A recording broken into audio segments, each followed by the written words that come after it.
जय श्री जगन्नाथ। बुद्धि बामन ओषा बा बुद्धि ओषार द्वितीय पाळी आपण समस्त अनेक अनेक शुभेच्छा और शुभकामना।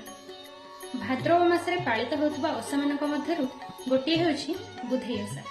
एही ओषा को बुद्धि बामन ओषा मध्य कहा जायथाय। भाद्रव मासर प्रत्येक बुधवार रे बुद्धि बामन ओषा सधवा नारी माने उपवास रही पालन करिथांती। बुद्धि बा बुद्धि हेउछंती भैरवी बा मां विमला एवं बामन हेउछंती श्री जगन्नाथ।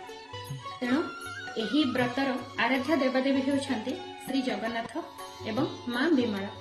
एही व्रतरे गोटिए शिल और शिलपुआ को धोई पोछि पीढ़ार आस्थान उपरे स्थापन करा जाय।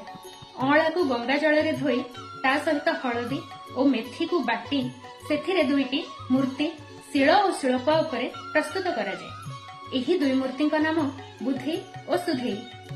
कौड़ी और गलिगुआरे प्रस्तुत से मूर्तिंकर आखि नाक कान और पाटी आदि तैयारी करी आखिरे कज्वल और मथारे सिंदूर लगा जायथाय। हळदिया फूल और बेलपत्र रे मूर्ति को सजाई नाली शाढ़ी पिंधाई ओढ़णा दिया जायथाय।